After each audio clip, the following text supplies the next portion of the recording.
Bom dia, senhoras e senhores. Sejam bem-vindos à videoconferência do Grupo Panvel para a discussão dos resultados referentes ao primeiro trimestre de 2025. Esta videoconferência está sendo gravada e o replay poderá ser acessado no site de Relações com Investidores da companhia. A apresentação também está disponível para download. Informamos que todos os participantes estarão apenas assistindo à videoconferência durante a apresentação e, em seguida, iniciaremos a sessão de perguntas e respostas, quando mais instruções serão fornecidas. Estão disponíveis as traduções tanto para o idioma inglês quanto para Libras. Para ativar, basta clicar no botão Interpretação e selecionar a opção desejada. Antes de prosseguir, aproveito para reforçar que as declarações prospectivas têm como base as crenças e suposições da administração do Grupo Panvel e as informações atuais disponíveis para a companhia. Essas declarações podem envolver riscos e incertezas, tendo em vista que dizem respeito a eventos futuros e, portanto, que dependem de circunstâncias que podem ou não ocorrer. Investidores, analistas e jornalistas devem levar em conta que eventos relacionados ao ambiente macroeconômico, ao segmento e a outros fatores que podem fazer com que os resultados sejam materialmente diferentes daqueles expressados nas respectivas declarações prospectivas. Estão presentes nessa videoconferência os senhores Júlio Neto, CEO, e Antônio Napp, CFO e DRI da companhia. Gostaria agora de passar a palavra ao senhor Júlio Neto, que dará início à apresentação. Por favor, senhor Júlio Neto, pode prosseguir. Obrigado, bom dia a todos. A gente está aqui em Porto Alegre num dia lindo, né, de outono, sequinho, né, bem diferente do ano passado, né, que a gente viveu aquela crise toda no dia ali no início de maio, né. A gente está vivendo esse ano um ano, vamos dizer assim, muito interessante, né, e o dia de hoje é um dia de sol, né, muito bacana aqui, e a gente está aqui para apresentar os nossos resultados do primeiro trimestre de 2025. O que mostra, né, uma resiliência e uma capacidade da companhia de inovação e de crescimento, mesmo com todos os desafios que se colocaram durante o ano passado, né? E os desafios também macroeconômicos, assim, que a gente vê vários concorrentes nossos já sofrendo. A gente entende que a gente apresentou números muito interessantes, inclusive dentro de um calendário, né, não favorável, onde a gente teve um dia a menos, né, no ano de 2025 versus o ano de 2024. Então, crescemos 15,9% a venda, né, com um destaque importantíssimo, né, que eu acho que o varejo vive disso, né, que é o crescimento das lojas maduras em 9,8%, que de fato é o que dilui custos, né, ao longo do tempo. É o primeiro TRI, vamos dizer assim, primeiro ou segundo, eu acho que é o primeiro TRI que a gente apresenta o número zerado do varejo, né, zerado, né? A gente passou por uma transformação importante, né, o ano passado, que inclusive foi um desfecho da própria enchente, que foi uma decisão de interromper as operações do atacado. Então, daqui para frente vai ser só varejo, né? A gente tem aí dentro o número da indústria, né? Somos um importante fabricante de produtos e cosméticos para a nossa marca própria e para terceiros, né? E entendemos que é um diferencial importante, mas são números ainda muito pequenos que não justifica destacar no call de resultados, né? A gente conseguiu manter a margem, né? Eu acho que esse também é um destaque importante. Ela cresce muito em linha com a venda, né, a margem bruta do varejo, e alcançamos com isso, né, um EBITDA de 64 milhões no primeiro trimestre do ano, também que é um bom resultado. Tivemos um ganho de share importante em todas as regiões onde a gente está presente, né, e depois a gente vai abrir um pouquinho mais por estado, né, tem um destaque importante no estado de crescimento, principalmente no estado de Santa Catarina, né? O NAP depois vai abrir para vocês. Produtos Panvel volta a ser um protagonista importante, então acho que num cenário desafiador, aquela empresa que tem diferenciais tangíveis, eles passam a ter um papel importante, então a gente volta a ter Produtos Panvel como um grande protagonista da companhia. O digital, depois eu falo um pouquinho mais sobre ele ainda apresenta um bom crescimento, mas aí eu acho que a gente começa também, eu acho que o setor precisa se perguntar também um pouquinho qual é o nível de participação digital que é saudável para a companhia. E destaque importante também na geração de fluxo de caixa, né, que a gente passou por um período ano passado onde a gente teve um descontrole durante a própria enchente na parte de estoques, a gente comprou de vários fornecedores, a gente conseguiu fazer uma redução de estoques nesse primeiro trimestre, né? E tivemos algum impacto em prazo de fornecedor, é verdade, né? E está diretamente ligado à falta de negócios, mas a gente entende que é algo que vai normalizar nos próximos trimestres, a empresa voltando a fazer mais negócios com os seus fornecedores, a gente deve elevar de novo o prazo de fornecedores, né? Então, acho que esses são os grandes destaques do primeiro trimestre, né? De novo, pegando um track record importante, eu acho que é uma empresa que nunca teve nenhum tipo de ups and downs, né? Principalmente downs, né? Muitos ups e poucos downs, né? É uma empresa que cresce consistentemente de 2011 para cá com KGR de 14,5%.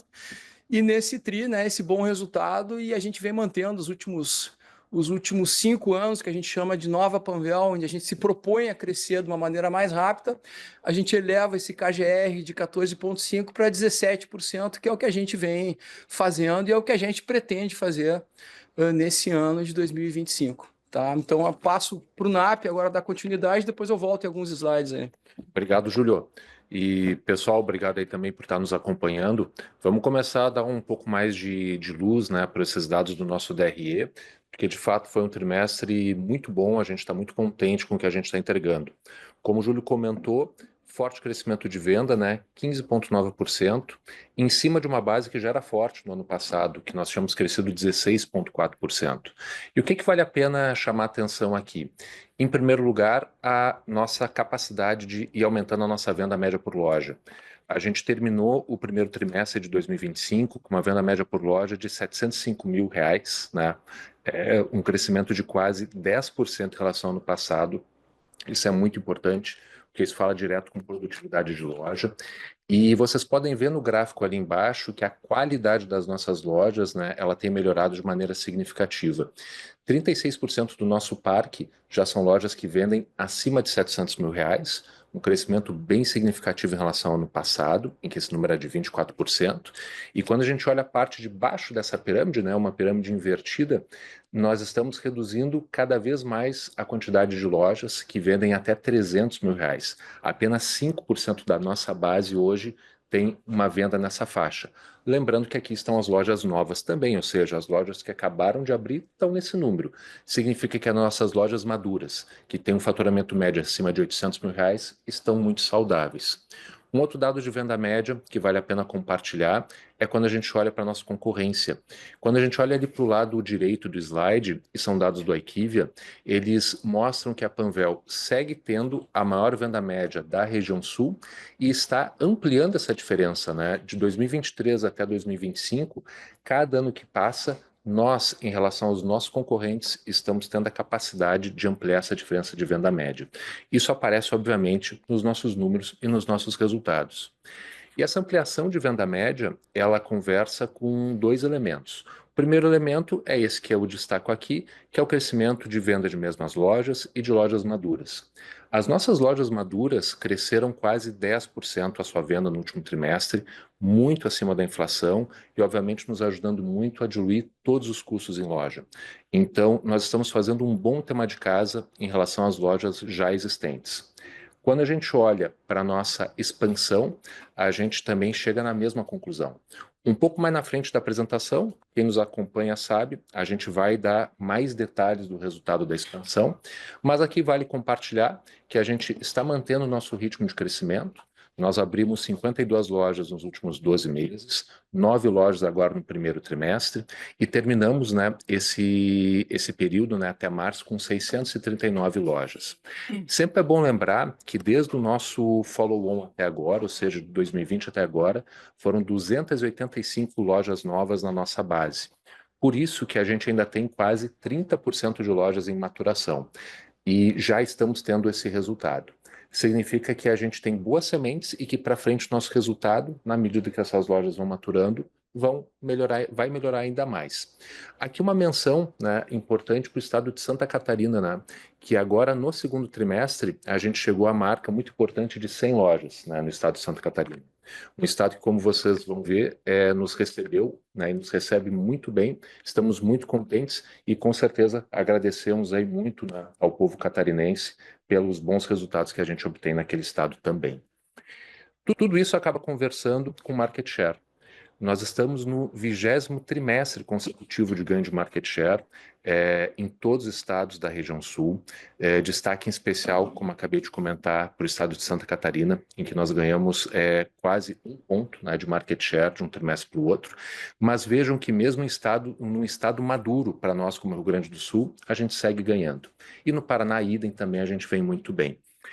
São Paulo capital, né? A gente também vem com uma operação muito boa, já ultrapassamos 1% de share na cidade, né, que é a maior economia da América Latina, então também é um marco muito importante.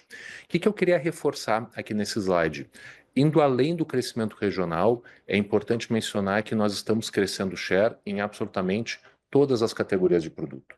A gente cresce em medicamentos, a gente cresce dentro dos medicamentos em marca, em genérico, e a gente cresce também muito em higiene e beleza. Aqui a Panvel realmente ela consegue equilibrar muito bem o seu posicionamento em saúde e o seu posicionamento em beleza, que aparece claramente nos números. Bom, entrando na parte digital, aqui é um tema importante, eu acho que é a gente lembrar que o digital da Panvel ele não surge na pandemia, né? Ele já existia antes da pandemia. A gente tinha uma participação de digital que era inexistente no setor, o setor trabalhava com 0,5%, 1% das suas vendas digitais, a gente já tinha 10%, né? E nos últimos anos a gente vem acompanhando um crescimento importante da concorrência em termos de participação de vendas no digital. A gente tem acompanhado, tem olhado com alguma curiosidade sobre esse tema, né? Porque a gente gostaria até de entender qual é a participação que ela é saudável, né? Uma empresa de varejo, entendo que ela não deve mirar os 100% de participação no digital, mas a gente sempre entendeu o digital de maneira a resolver um problema de tempo do cliente, né? A realmente fazer parte da solução da pessoa no seu dia a dia, na sua conveniência, e a gente sempre focou muito em entregar na casa das pessoas, né? E eu acho que esse é um diferencial importante, né? Eu mesmo ontem estava assistindo um programa na Netflix e era 10 da noite, eu estava, poxa, eu acho que um chocolatinho da Lindt agora caía bem, né? Aí entrei no app da Panvel, em 15 minutos me aparece o chocolate da Lindt, né, para eu continuar vendo meu filmezinho da Netflix. Então, esse tipo de exemplo, vamos dizer assim, eu acho que ele é relevante porque é isso que o digital é para a Panvel, entendeu? Diferente de alguns concorrentes nossos que acreditam muito vamos dizer assim, na conversão da venda do balcão para o digital, onde o digital vira uma forma de pagamento e tem políticas comerciais completamente diferentes. A gente entende que isso não é inteligente e nem sustentável, né? Porque na hora que você tem uma política comercial muito diferente no digital e converte vendas do balcão, isso termina tendo um impacto na margem bruta importante, a partir de que um momento onde isso representa 25% ou 30% da venda passa a ser um problema e não mais uma solução, né? Então a gente vai continuar investindo cada vez mais, né? Inclusive esse ano temos o plano hoje são 250 lojas que entregam na casa das pessoas. Metade da nossa venda hoje é entrega na casa das pessoas, né? E metade clique e retire. A gente vai passar para 400 lojas, né, que entregam na casa das pessoas. A gente entende que esse é o papel da farmácia. Tá? Então, tivemos um ótimo resultado digital, mas eu gostaria de trazer a discussão de que esse tema de participação digital, acho que ele tem um limite, né, e um limite de saudabilidade para a companhia. Então, é uma corrida que começou na pandemia, mas eu acho que está na hora da gente começar a ver de fato, qual é o papel das iniciativas digitais em cada empresa. E seguindo um pouco aqui, né, O Júlio comentou do digital, que é um dos diferenciais nossos. Aqui vale comentar um outro diferencial, que é a parte de serviços, que é o Panvel Clinic. Toda a parte de serviços, né, que mesmo que ainda representem pouco da venda, aproximadamente 1% da venda são serviços, coloco a Panvel em destaque porque nós conseguimos ao longo do tempo vincular a marca da Panvel com uma marca de qualidade, vinculada à saúde e vinculada a bem-estar. Isso faz com que os nossos clientes, né, e os clientes da região sul como um todo, prefiram e procurem a Panvel quando o assunto é realizar um teste ou realizar, né, alguma vacina. Isso aparece nos dados de liderança. Nós temos um market share em vacinas na região sul de mais de 45% de tudo que ocorre dentro das farmácias em termos de vacinação passa na Panvel. Lembrando que o nosso market share como Panvel é 13%. A gente tem a liderança nos serviços em geral também, que incluem os testes, de mais de 20%. E nós seguimos investindo, a gente acredita muito nisso. Investir nessa saúde preventiva é importante para a população e importante do ponto de vista de trazer um cliente para dentro da loja. E esse cliente, na média, é um cliente que compra mais, com um ticket maior, com uma maior frequência.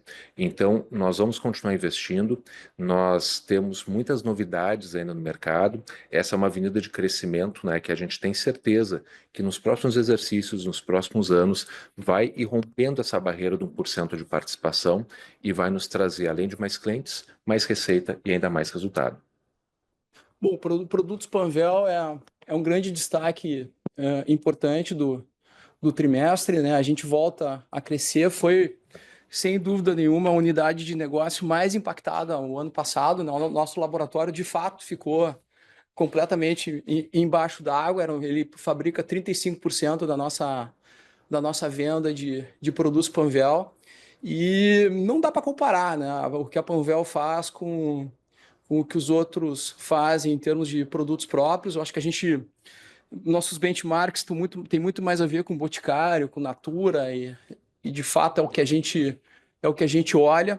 Esse ano vai ser um ano de muitos lançamentos, né? A gente tem um objetivo importante de elevar essa participação de produtos Panvel cada vez mais, né? Inclusive a gente vem conversando de que isso chegue em determinado momento a 10% das vendas na participação total. Esse trimestre foi 7,8%. E a gente vê no HB, de fato, uma força importante, né? 18% das vendas de HB são produtos Panvel.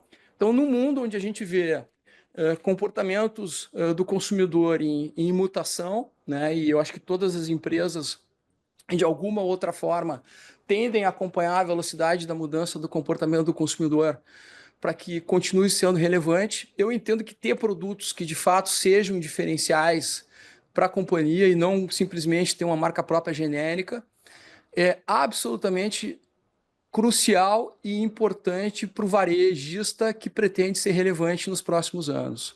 Então, o Produtos Panvel ele é central na nossa estratégia e vai continuar sendo cada vez mais com esse objetivo de chegar nos 10% de venda, né? Tem esse fato da margem ser maior, né, que é um diferencial importante, né, ela é bem superior à margem de higiene e beleza, e tem o elemento que eu acho que é o mais importante, ainda mais importante que a margem, que de fato é a fidelização dos consumidores, né?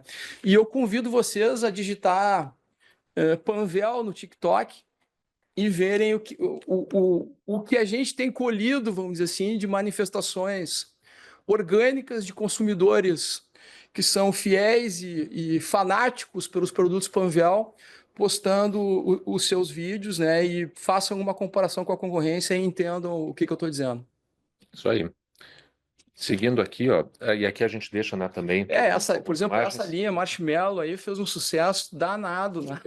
Na gurizada de. Até nós tínhamos a intenção de fazer uma linha limitada. Era um tiro só, né?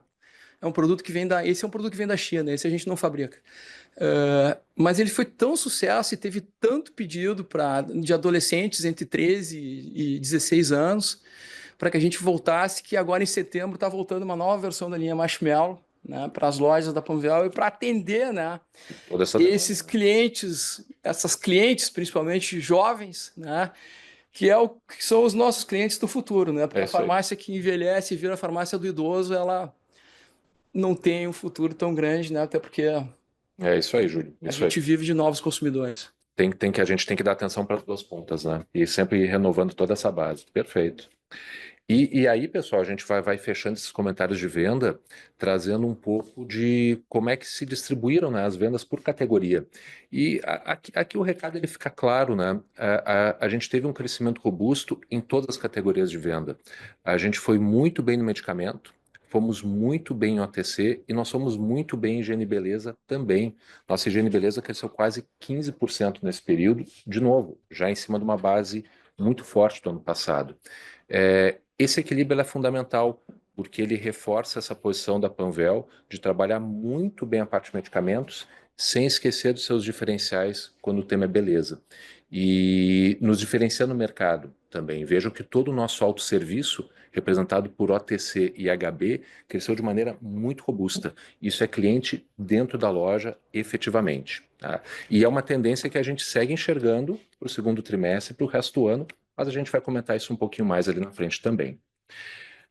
Por fim, a gente fala de NPS, né? E aqui a gente sempre traz o NPS. Não existe venda sem bom atendimento. Essa é a nossa visão. Uma coisa alimenta a outra. NPS é algo que a gente mede em cada loja, em cada canal de venda e está na remuneração variável de todos os nossos gestores também. Então a gente prega e realmente faz. E a gente segue sendo uma das principais referências em NPS no varejo farma, crescendo venda, entregando muito bem, somos referência no nosso aplicativo, somos referência no nosso site, somos a rede com as maiores premiações quando a gente olha o Reclame Aqui e o EBIT. Enfim, isso faz parte do nosso ecossistema e a gente sempre vai prestar contas tanto para o mercado quanto para quem mais importa, que é o nosso cliente também. Saindo agora um pouco da venda, vamos começar a olhar, descer mais uma linha dentro do nosso TRE e vamos falar um pouquinho de margem bruta, depois despesas, depois de resultado. Margem bruta. O Júlio comentou no início da nossa agenda, quando a gente olha a margem bruta do varejo, essa sem dúvida foi uma das nossas principais conquistas e um dos principais destaques do trimestre. Nós mantivemos a nossa margem bruta no mesmo patamar de 29,4% do ano passado. E como é que a gente conseguiu fazer isso, mesmo crescendo muito bem a venda de medicamentos e mesmo também crescendo nos canais digitais?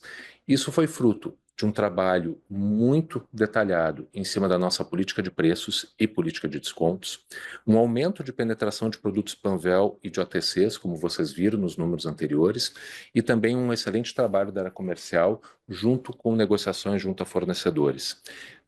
Esse é um elemento que realmente diferenciou a Panvel nesse momento, né, nesse trimestre, e mostra como a gente tem realmente as ferramentas, né, na mão para crescer muito bem venda sem abrir mão de margem. Né? Então, acho que esse é um primeiro ponto importante e é algo que a gente está também olhando para o resto do ano.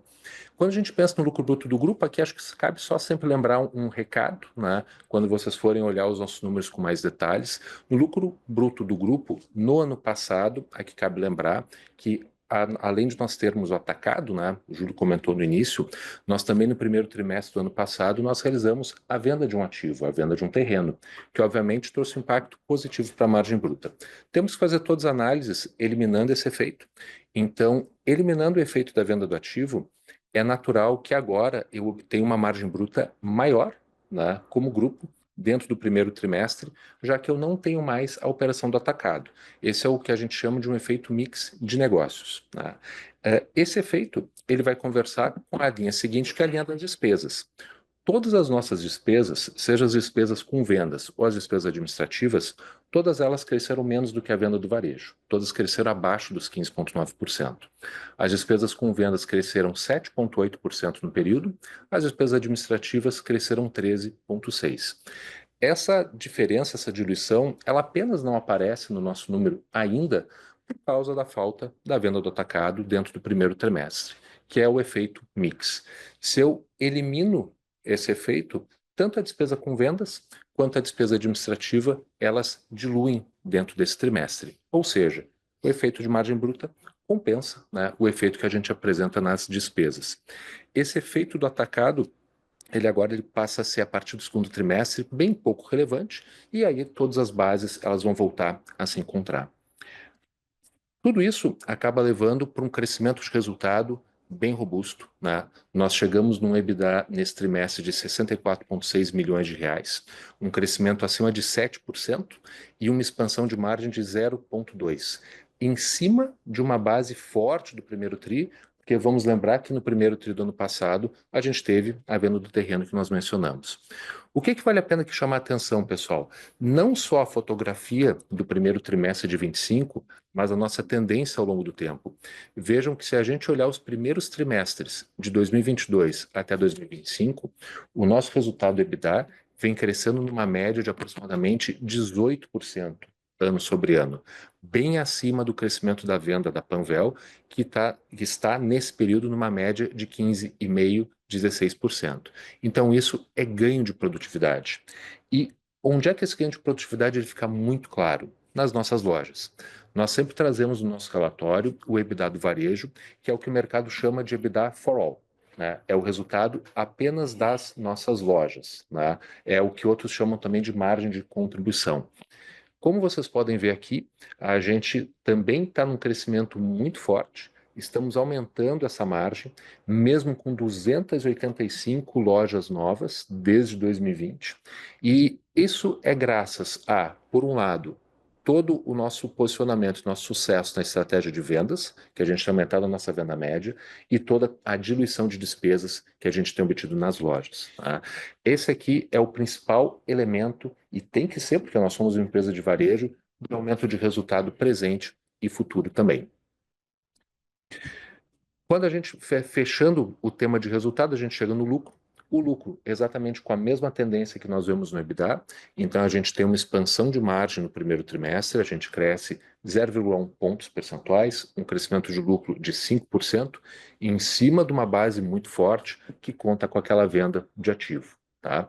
E mesmo tendo efeitos, né, porque para quem for depois olhar com um pouquinho mais de detalhe, o ano passado acabou sendo beneficiado nessa venda de ativo por um efeito muito positivo de imposto, que nesse trimestre não teve. Mesmo com esse efeito, a gente cresce bem o lucro e um destaque importante para a nossa diluição de despesas financeiras. Isso conversa diretamente com uma das grandes conquistas desse trimestre, que é a nossa geração de caixa. Nós tivemos muito sucesso na nossa estratégia de adequar o nosso ciclo financeiro, e como o Júlio comentou anteriormente, tem bastante coisa para fazer ainda, mas nós geramos um fluxo de caixa livre positivo nesse trimestre de mais de 14 milhões de reais, e fizemos isso crescendo venda, crescendo o resultado e crescendo os investimentos. Ou seja, a gente está realmente num ponto muito equilibrado de geração de valor para dentro da companhia. E o que vale a pena reforçar aqui? Normalmente, o primeiro trimestre de todos os anos, e é só vocês olharem para o nosso histórico e também o histórico das outras companhias do nosso setor de capital aberto, ele se caracteriza por consumo de caixa. Nós invertemos essa tendência graças a uma série de planos de ação em cima do nosso ciclo financeiro. Além disso, o que vale a pena ressaltar? Nós geramos caixa, melhoramos o nosso ciclo financeiro e nós reduzimos o nosso custo da dívida total, né? Que hoje a nossa dívida ela custa menos do que o CDI, é CDI menos 1,1%. Nós mantivemos a mesma alavancagem do trimestre passado, 1,2 vezes o EBITDA, e a gente se posiciona, né, dentro das companhias de capital aberto como a companhia com menor endividamento em relação ao seu EBITDA no setor. A gente entende que isso é diferencial competitivo, né? A gente vê concorrentes com mais dificuldades de continuar investindo por causa da dívida, e nós estamos numa posição muito equilibrada, e é por isso também que nós seguimos crescendo e seguimos investindo de uma maneira bastante consciente e bastante saudável. Fechando essa parte numérica, agora a gente começa a se encaminhar um pouco mais para a parte final, e a gente sempre gosta de mostrar um pouquinho dos nossos pilares e falar um pouquinho de expansão e de clientes, né? E aqui, acho que depois provavelmente vai ser um pouco explorado nas perguntas, né? A gente gosta de compartilhar um pouco do nosso panorama, da nossa visão. A nossa visão não mudou em cima do varejo farmacêutico, em cima do nosso resultado, em cima das nossas conquistas, né? A gente segue operando no que, na nossa opinião, é um dos melhores, se não o melhor mercado de varejo do Brasil, que é o varejo farmacêutico, que é um varejo que segue crescendo acima da inflação. A região em que a gente opera cresce mais do que o Brasil. tem muita oportunidade ainda, porque é um mercado fragmentado. As redes que compõem a Abrafarma não chegam ainda nem 50% desse mercado. E você tem todo um vetor de população envelhecendo e muitos lançamentos de produto. Por isso, a gente segue endereçando muito bem a nossa expansão. A gente segue focando em lojas que atendam um público A, B e C, ou seja, lojas de padrão estándar e popular. Muito foco na região sul, apesar de, como eu comentei, a gente está com desempenho muito bom em São Paulo também. Um olhar na interiorização também. Chegamos a 150 localidades, agora num T25, e vamos ampliar ainda bastante. Temos uma presença muito forte em cidades grandes, mas ainda tem muito espaço para adensar e muita oportunidade para trabalhar naquelas cidades entre 250 mil habitantes. Todo esse é o mercado que a gente tem endereçado. E quando a gente olha, né, para todo esse trabalho feito ao longo do primeiro tri, esses dados do IQVIA, eles ajudam a mostrar onde é que estão as nossas fortalezas. E a gente fica contente de poder compartilhar que nós estamos fazendo um bom tema de casa em praticamente todos os elementos. Durante esse primeiro trimestre, nós crescemos acima do mercado e acima da concorrência em volume de vendas. Tivemos também crescimento em preço médio, ou seja, a gente trabalhou muito bem o nosso mix. Fomos mais assertivos na nossa expansão e mesmo nas lojas que nós encerramos, elas tiveram impacto menor na redução de venda do que na média. Todos esses elementos somados, eles mostram o ótimo desempenho que a gente teve em cada um dos nossos estados de atuação. Não teve exceção nenhuma. A Panvel está bastante consistente em toda a sua região. E isso aparece nos números, né? A gente acompanha e compartilha com você sempre os nossos ROICs, os ROICs de cada safra, os EBITDAs de cada safra, e a gente segue operando em taxas saudáveis, acima das nossas metas, né? Obviamente sempre tem oportunidade, isso é óbvio, mas a gente tem cada vez mais melhorado a qualidade da base. E eu acho que isso fica muito claro quando a gente olha para o lado direito desse slide, em que a gente tem a oportunidade de mostrar o EBITDA for all das nossas lojas em cada estado. Ali no fechamento, né, ali são os últimos 12 meses do primeiro trimestre de 25. Vejam como a gente aproxima cada vez mais o desempenho de Santa Catarina e de Paraná do desempenho do Rio Grande do Sul. Vejam como a gente está evoluindo muito bem em São Paulo. A gente até aproveitou para trazer, porque eu costumo falar disso, mas nós nos demos conta que eu não estava mostrando o número. Vocês teriam que voltar nas apresentações passadas. A gente trouxe aqui só para mostrar para vocês o EBITDA for all de um T24, um ano atrás, como é que era. Só para realmente deixar claro como a cada exercício que está passando, a gente está tendo a capacidade de maturar nossa base e melhorar nossos resultados por loja. É isso que nos motiva e é isso que nos dá bastante otimismo em relação aos próximos trimestres. Falamos muito de expansão, né? Mas não tem como não falar de cliente. Nós abrimos loja e fazemos investimentos em tecnologia e logística para atender cada vez melhor. Nós temos um aquário, como eu costumo chamar, de 25 milhões de clientes, ou seja, quase toda a região sul. E nós temos um trabalho de ativação desses clientes, a gente quer que eles comprem na Panvel, então a gente ativa, e essa base de ativos, que já são quase 7 milhões de clientes, né, já cresceu 7% em relação ao ano passado.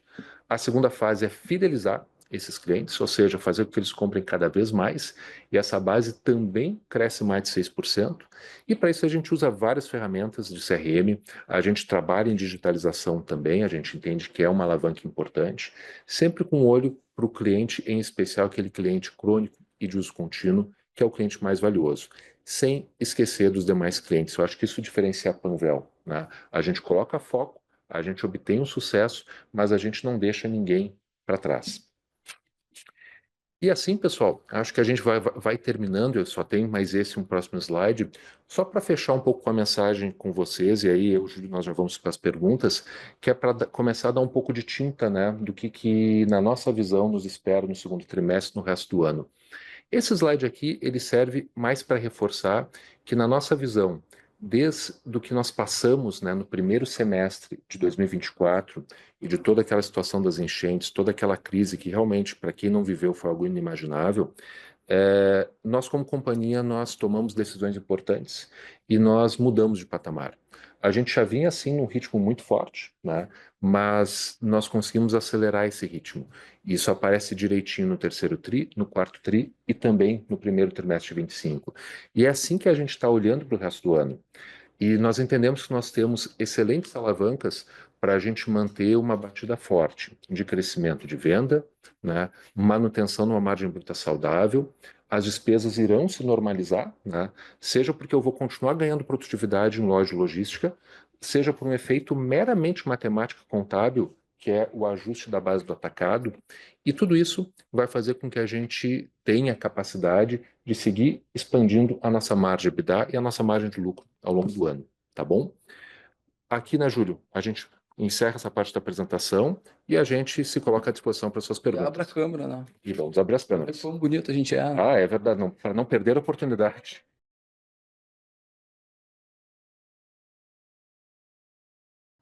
Iniciaremos agora a sessão de perguntas e respostas para investidores e analistas. Caso deseje fazer uma pergunta, por favor, pressione o botão levantar a mão. Se a sua pergunta for respondida, você pode sair da fila clicando sobre abaixar a mão. Nossa primeira pergunta vem do senhor Vinícius Preto, do Itaú BBA. Por favor, senhor Vinícius, pode prosseguir. Bom dia, Júlio, NAP, parabéns pelo resultado, obrigado por pegar a nossa pergunta. Eu queria explorar um pouco o ponto do reajuste da CEMED, né? Esse tem sido um ponto relevante nas conversas com outras empresas e com investidores, e entender de vocês como vocês têm visto o repasse dos fornecedores até aqui. Tinha aquela hipótese de que alguns deles poderiam reduzir o desconto que eles praticavam em relação ao preço máximo, então entender se isso se confirmou, e como tem sido do lado de vocês e também da competição o repasse na ponta, né, para o consumidor. Como tem sido essa dinâmica até aqui, e aí fazer o gancho também com o segundo trimestre, que tem uma preocupação de como essa CMED menor poderia impactar o resultado do segundo TRI. Então, se até agora vocês viram algum indicativo que poderia mudar essa resiliência da margem bruta ou esse patamar de crescimento que vocês viram no primeiro trimestre. Obrigado. O aumento da CEMED, que foi abaixo da inflação, não chega a ser um problema, né? Eu acho que o setor é um setor que tem um nível de desconto ainda muito alto, é só a gente pegar os DREs, e eu acho que é absolutamente absorvível, vamos dizer assim, esse gap entre inflação e o que foi concedido de aumentos. A gente não viu redução em condições comerciais de fornecedores, a gente viu manutenção, eles também estão, de alguma maneira, absorveram esse aumento menor que a inflação, né? E a perspectiva futura de manutenção de margens e com relação a abril, a gente, inclusive, em abril se teve uma boa margem, né? Acho que o desafio de abril foram os feriados, né? De fato, teve um volume de feriados historicamente que não tem comparação, né? O próprio 1º de maio, que não é abril, na verdade foi um feriado de abril, que impactou abril, né? Mas em maio a gente já vê uma mudança de cenário, é um mês cheio, né? É um mês com muitos dias úteis, assim, a venda, a gente está muito contente, vamos dizer assim, com os primeiros 15 dias de maio, de alguma maneira ela mantém a batida que a gente vem fazendo, né? E de fato é isso, né? Eu acho que eu só complementaria ali, Júlio. Assim, o recado da venda realmente é esse, tá? Abril tem efeito calendário, o maio até agora está compensando todo esse efeito, talvez até com alguma sobra.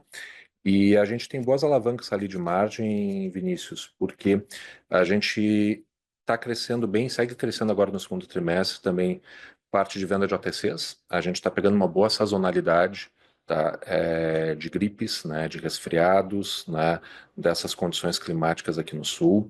O HB segue vindo muito bem também, produtos Panvel, né, também expandindo. Então, quando a gente coloca esses elementos, por hora, a gente está vendo uma margem bruta resiliente em relação ao que a gente viu no ano passado. Perfeito, muito obrigado, pessoal. Nossa próxima pergunta vem da senhora Larissa Summer, da XP. Por favor, senhora Larissa, pode prosseguir. Bom dia, Júlio, NAP, parabéns aí pelos resultados e obrigada por pegar aqui nossas perguntas. Aqui do nosso lado, a gente queria explorar um pouquinho o tema de mix de venda, né? Em relação aos pares listados aí que já reportaram no TRI, a gente viu que o crescimento entre categorias de vocês foi bem mais equilibrado, né?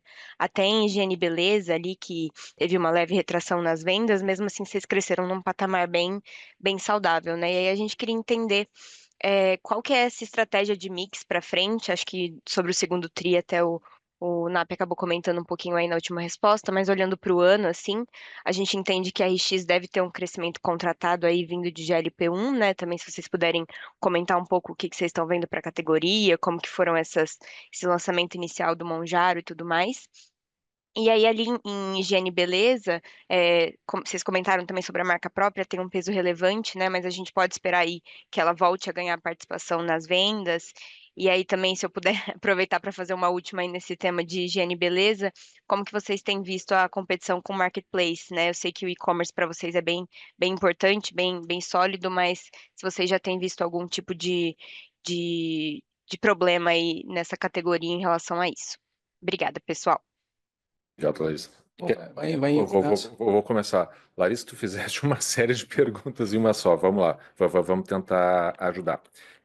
Sim, eu acho que o que diferenciou a Panvel agora no primeiro trimestre é esse trabalho mais equilibrado com o mix mesmo. A gente, quando olha também os números da concorrência, a gente chega nessa conclusão. E como eu comentei no call, eu acho que isso é um diferencial da Panvel mesmo. A Panvel ela também é muito destino para toda essa parte de beleza. Que faz parte da estratégia, né? Eu acho que o que diferencia a Panvel não é a higiene, é a beleza. Perfeito. Né? Higiene todo mundo tem igual, né? A beleza, de fato, a Panvel tem uma experiência diferente, né? Eu acho que isso explica um pouquinho do desempenho, né? Exatamente. E a gente não vê sinais, né? Estamos aí já na metade do segundo tri, a gente não vê sinais de mudança. A nossa higiene e beleza, especial beleza, ela segue crescendo, né? Mesmo respeitando a concorrência, né? Você citou a parte dos marketplaces. Claro que nós estamos atentos a isso, né? Os marketplaces competem conosco, competem em preço, alguns tentam competir em entrega, mas na prática, grande parte ou a maior parte do que nós vendemos, né? Além da Panvel ser destino, nós temos uma capacidade de entrega muito boa pela nossa capilaridade. E salvo produtos, né, que são a sua minoria, que o cliente pode esperar para chegar em casa, a maioria dos produtos que falam com higiene e com beleza são produtos que exigem uma compra rápida, uma compra muitas vezes de conveniência. Então, esse diferencial competitivo segue sendo uma barreira de entrada para muitos marketplaces, né, na maior parte das categorias. Mas, sem dúvida, nós estamos atentos a isso. E no tema beleza tem muita inovação, né? Então, a internet não é o melhor ambiente para você saber o que tem de novo, né? Agora, por outro lado, também eu acho que o marketplace, em algumas categorias, ele vem ajudando, né? Por mais maluco que possa parecer essa frase, eu acho que em vitaminas, por exemplo, que vem apresentando um crescimento importante e no Brasil é um mercado, de alguma maneira, ainda pequeno, se a gente comparar a outros segmentos. A entrada do marketplace, de alguma maneira, ela amplia o mercado endereçável e eu acho que até apresenta uma oportunidade mais importante para que a gente surfe essa onda e cresça bastante, né? Acho que tem um tema em dermocosméticos ali, que me parece que a indústria, alguns fornecedores, não todos, estão com uma visão equivocada, né, do tema, né? Eu acho que o setor de dermo ele precisa mais da farmácia do que a farmácia precisa do dermo.